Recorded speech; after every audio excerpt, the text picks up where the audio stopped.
مية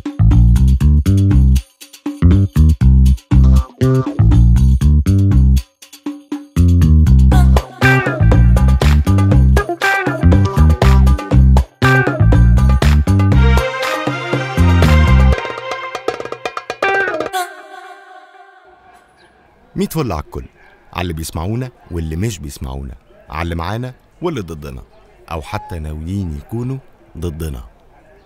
حوار غريب دار بيني وبين واحد أعرفه. الحوار ده سبب لي صدمة جامدة جدا. كان بيقول لي: إيه اللي أنت ماسكه ده؟ اسمك محمد وماسك صليب؟ فأنا كان رد فعلي إن أنا برقت واستغربت جدا، وبعد ما فقت من الصدمة قلت له: الحمد لله. قال لي: الحمد لله إنك ماسك صليب واسمك محمد؟ قلت له: الحمد لله إني مش زيك، مش جاهل وسطحي وفي غيبوبة زيك. يا جماعة، واحد تقعد معاه وتلاقيه بيتكلم معاك عن تاريخ مصر، الحضارة، مصر أقدم حضارة، وي وي وي، وبعدين ما يعرفش مفتاح الحياة. يبقى إزاي بتتكلم كده؟ وللتوضيح، أنا بحترم جدا الديانة المسيحية وما أقصدش أي حاجة، ولكن أنا مسلم، فأكيد مش هينفع إني ألبس أو أمسك صليب. إزاي واحد ممكن يفضل إن هو يتكلم عن بلده وتاريخها وما يعرفش رمز تاريخي فرعوني زي ده؟ إزاي هنبني المستقبل ونبني بلدنا وفي حياتنا ومجتمعنا ناس بالجهل ده؟ وهنا أنا بتكلم عن أمية التعليم، الناس اللي اتعلمت وأخدت شهادات ولكنها جهلة، ودي مصيبة أكبر بكتير من الأمية العادية. أمية التعليم. في ناس برضو يا جماعة بتقعدوا معاهم يقولك: التجربة الناصرية دي أحسن تجربة ودي لازم ترجع تتطبق. وبعدين فعلا هو عبد الناصر، بص هما كاتبين فعلا تقرير عن عبد الناصر. فين عبد الناصر؟ أهو يا عم، هو ده عبد الناصر؟ نعم. انت بتتكلم كل ده وانت مش عارف صورة عبد الناصر؟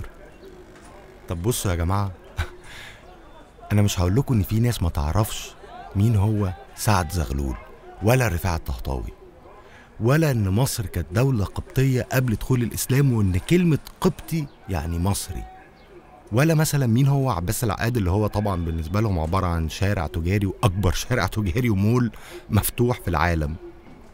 يا جماعة، في ناس بتقعد تتكلم عن انتصار اكتوبر وان مصر الدولة الوحيدة اللي هزمت اسرائيل وما يعرفوش صورة السادات. انا ما بهرجش، انا اعرف ناس كده ما يعرفوش مين اول رئيس جمهورية لمصر. هو مين يا جماعة اول رئيس جمهورية لمصر؟ فلنقف جميعا لمبايعة الرئيس اللواء أركان الحرب محمد نجيب رئيسا لجمهورية مصر. اكيد في ناس بتسمع ومش عارفة. في ناس ما تعرفش امتى وازاي مصر اتحولت من ملكية لجمهورية. في ناس ما تعرفش سبب العدوان الثلاثي. سبب ايه؟ في ناس ما تعرفش ان في عدوان ثلاثي اصلا حصل على مصر ولا امتى، ولا مين اللي عمله، ولا تأميم قناة السويس. قرار من رئيس الجمهورية بتأميم الشركة العالمية لقناة السويس. ايه ده؟ يا جماعة، في ناس لما تقعد معاها مش حافظة النشيد الوطني. طب الناس دي ايه؟ اتعلمت ازاي؟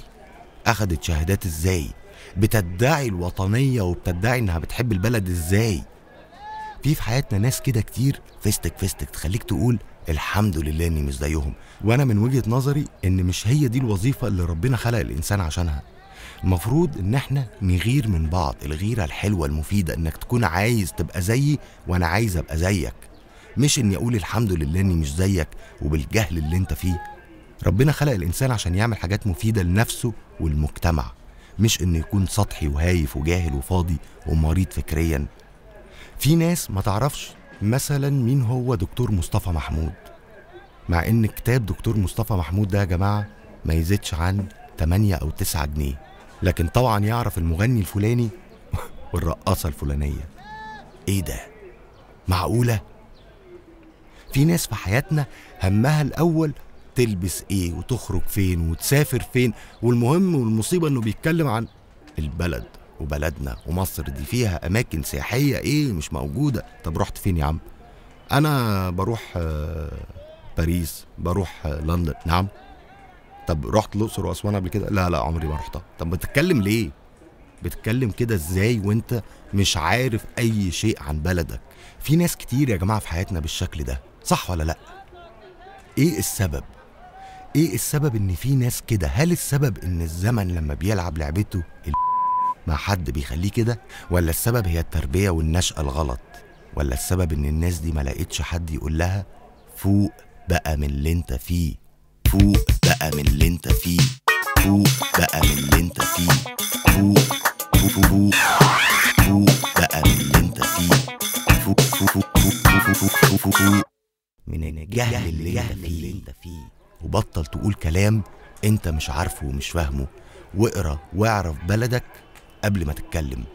اكتبوا رأيكم يا جماعة. والسبب ان في ناس كده، واكيد طبعا كلنا في حياتنا في ناس كويسة وفعلا بتخليك تتعلم منهم وتتمنى تكون زيهم وتحترمهم، لكن انا النهاردة بتكلم عن الناس التي لا تحترم للأسف، واللي بتخليك تقول الحمد لله اني مش زيهم. ازاي بقى هنبني المستقبل ونبني البلد ونخرج من عنق الزجاجة؟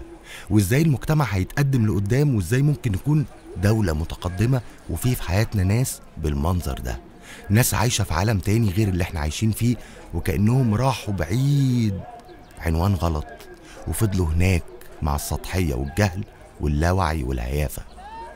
وكده ما ينفعش. ازاي ممكن نرجعهم للعنوان الصح؟ هو ده السؤال.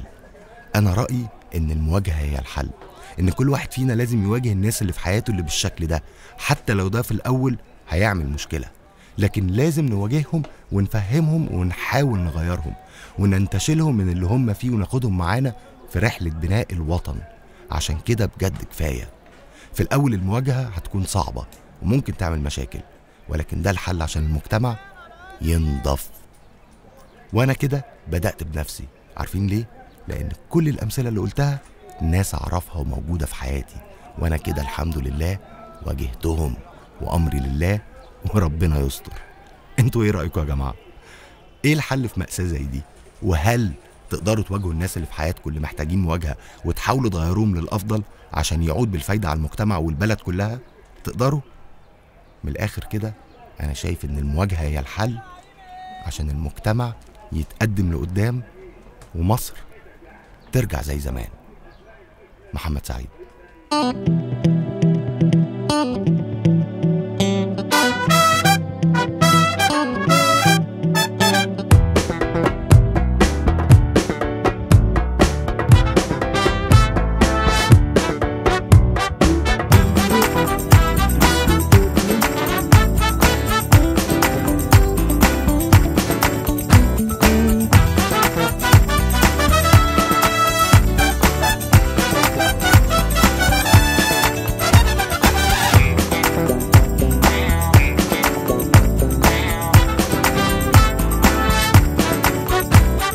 do do do do do do do